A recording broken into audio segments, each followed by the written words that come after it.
Yo, yo, yo. Welcome back to the Been There, Done That podcast. I'm your host, and I go by Ben. As you can see, literally, I'm coming to you live with a recording right now. A video recording for the first time on this podcast. Now, I know what you're thinking. Why would you do that? You have a face for radio. And I get that. I do.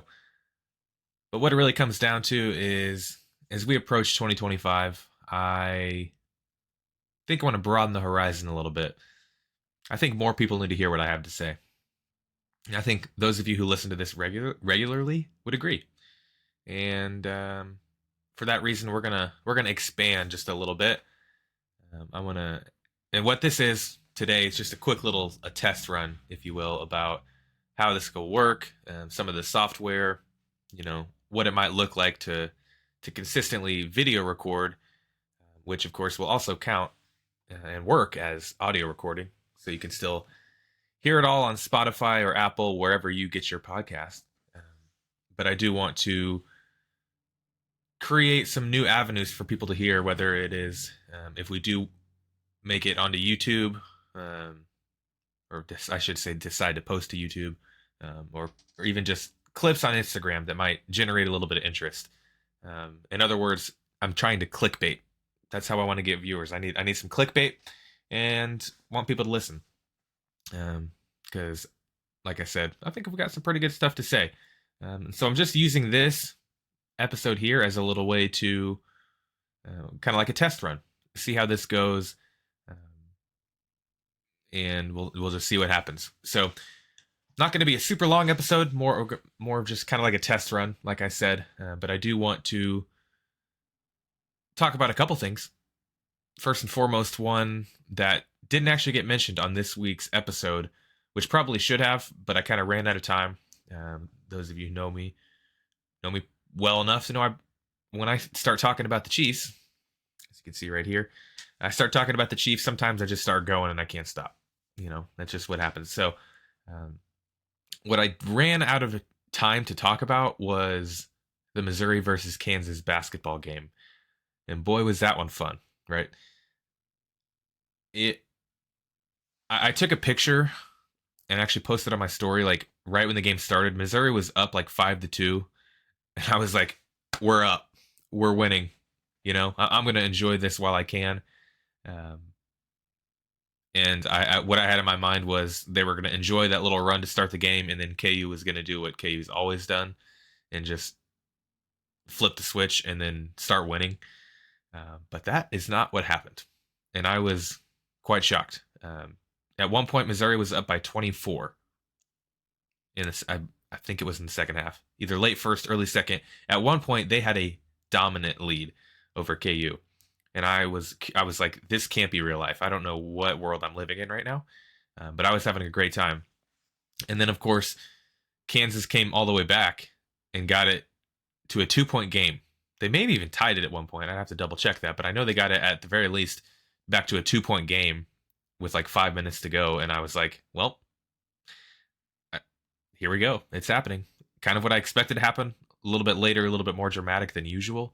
But it happened. And they got it all the way back to 2 or 0, whatever it was. But as we know, it didn't work out that way. Missouri somehow held them off with the comeback. They had that like an 8 to 10 minute window during this game where they forgot how to play basketball. But then they remembered with a few minutes to go and went back on a run, and they won by like 10 or 11 points. I don't remember the exact score, but it was awesome.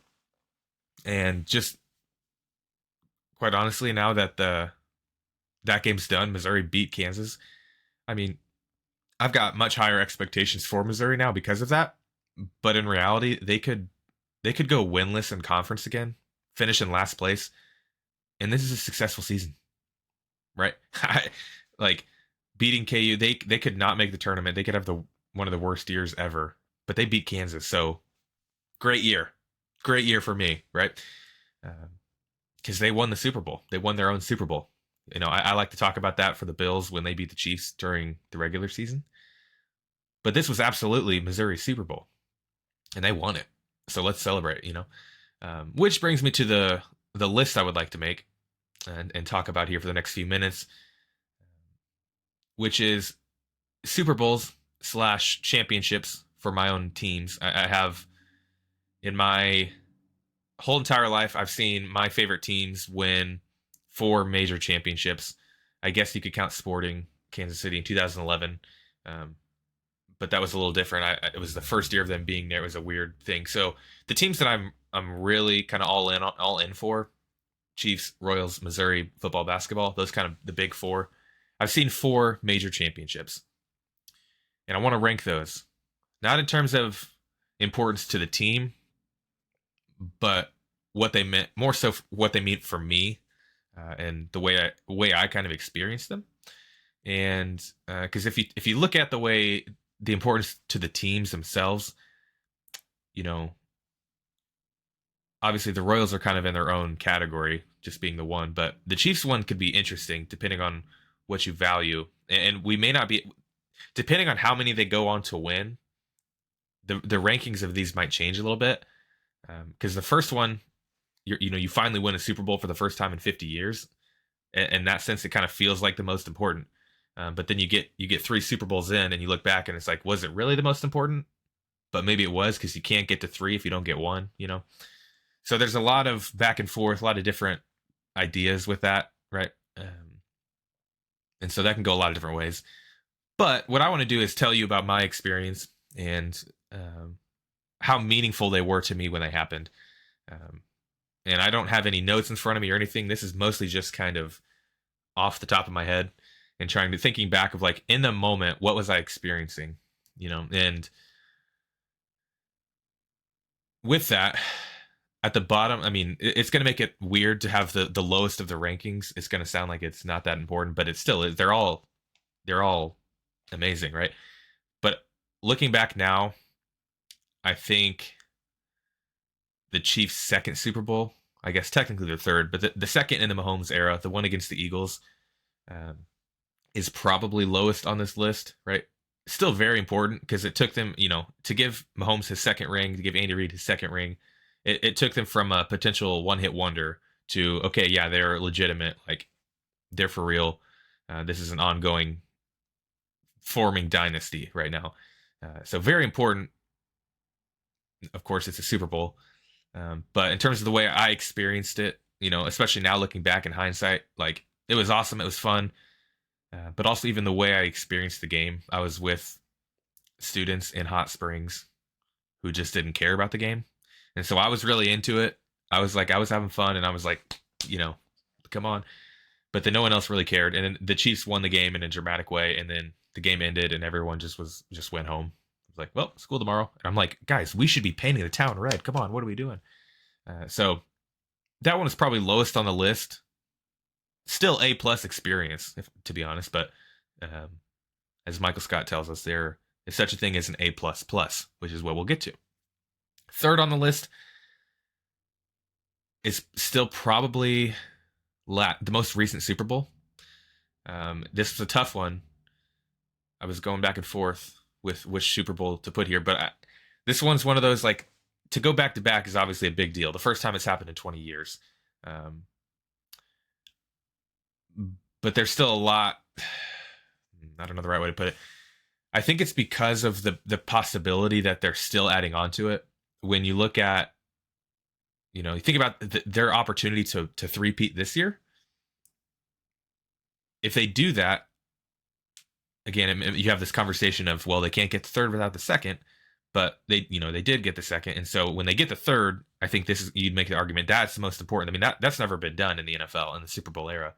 And so if they get the third, like, that's going to be way up there. And so thinking about getting the second one, solidify, like, their second back-to-back, the third total for Mahomes, like, it solidifies that they're a dynasty, which is a big deal. But again, at that point, it's like, we've won 3 Super Bowls in 5 years. Like, it's awesome. I love that I can say we're a dynasty, but how much does that really do for, emotionally? Like, I can't believe this happened. Like, of course it's amazing, but the solidifying of a dynasty doesn't quite match up to the first time your team wins the championship, which is why the top 2 are the top 2. So great feat.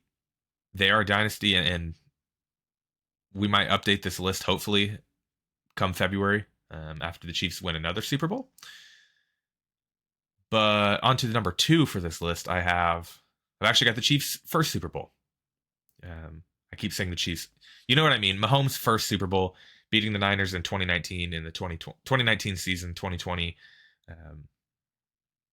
because that was the one that they hadn't won a Super Bowl in 50 years, and it was like all we had ever experienced as Chiefs fans for the past half century was pretty good team get to the playoffs and lose in the first round.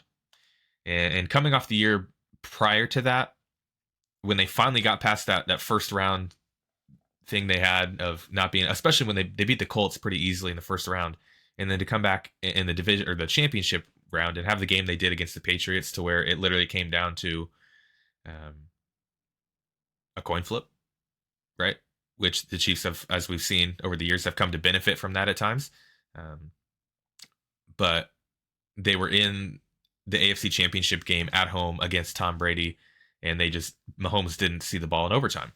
And so the way that season ended, fast forward into the next season, and that season also included Mahomes dislocating his ankle.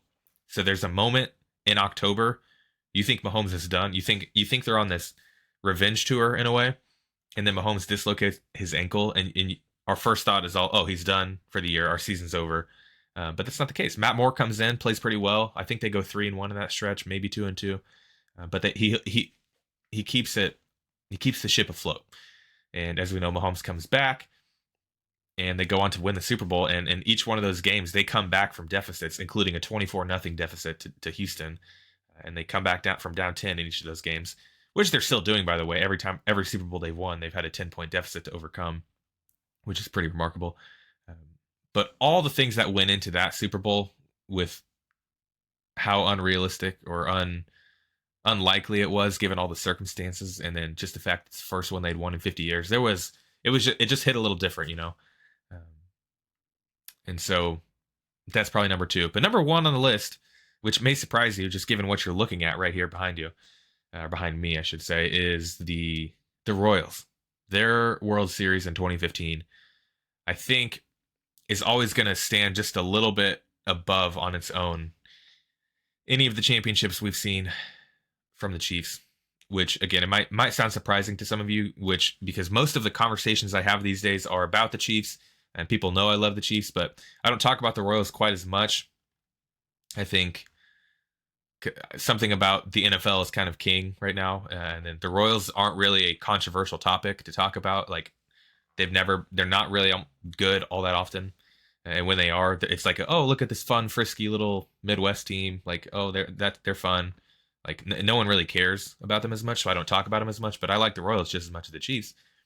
And so when they won the World Series, that was the first time I had ever seen one of my professional teams win a championship.